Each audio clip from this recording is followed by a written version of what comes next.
This video is going to cover how to control exposure in a camera, and specifically the Canon C100. Exposure is how bright or how dark or how quote-unquote normal your image is, what you normally see. Exposure is controlled by three elements: the f-stop, iris, or aperture, it's all the same thing, the ISO, sometimes called gain, and the shutter speed. We really want to avoid using the shutter speed to control our brightness or darkness. How do we know what is proper exposure? Well, we're going to use a tool called the waveform monitor.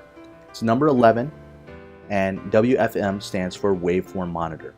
And it's just an icon that gauges or tells you what is bright or dark.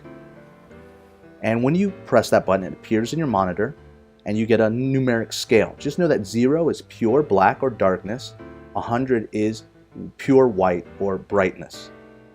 And one of the ways to control exposure is through the f-stop. The f-stop is located in the lower left-hand corner of your display if it's an electronic lens that you're using. And one way to control it is through this dial on the grip. This will control an electronic lens's f-stop or aperture or iris. The larger the number is, the darker your image becomes.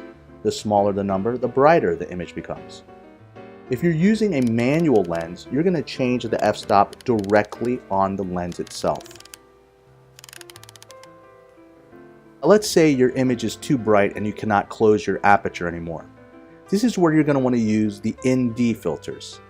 It's located on the smart side of the camera, and essentially it's like a pair of sunglasses that you'll use if you can't close your aperture anymore and the image is too bright.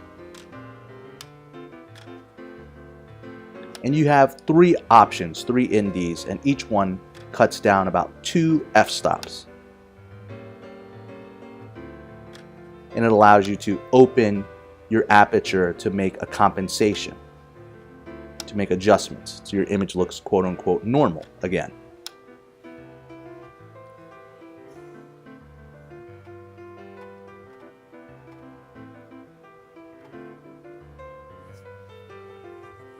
Another way to control exposure is with the ISO or gain.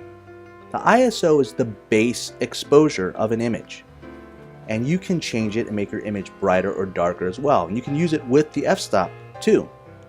Just know that the higher the number, the more grain or noise you introduce to the image. So you want to be careful about going too high. When you see the number 850, it's in brackets because that's what Canon believes is a good default base for the image. If you stay around 850, if you go up to 1000 or below it, it's okay. Just don't go crazy with it. The final thing that controls exposure is the shutter. And again, I really don't want you manipulating the shutter to adjust your brightness or darkness. Only adjust the shutter speed in relationship to your frame rate. So if you're shooting 24 frames per second, your shutter speed should be 1/48. If you're shooting 60 frames a second, your shutter speed should be 1/120. Okay, just some final things to remember. ISO is the International Standards Organization. ISO is the base sensitivity for your exposure.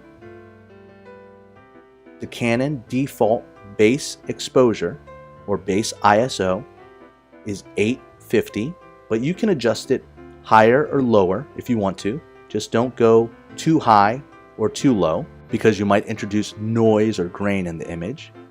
And you just want to be careful of that. You might not see that noise or grain in your image on that monitor because it's so small, but once we blow it up, we might see a lot of noise and grain. So just be aware of that. Here's the process for exposure. You want to use a white board or paper. You want to hold it in the light you want to be quote-unquote normal. And using a combination of just your ISO or f-stop, you want the waveform monitor to be at 90 for the white paper or board. If you set that correctly, you will have proper exposure. Now you can adjust your exposure or f-stop in relationship to that quote-unquote normal. But if you want to find your proper exposure, this is the process to use.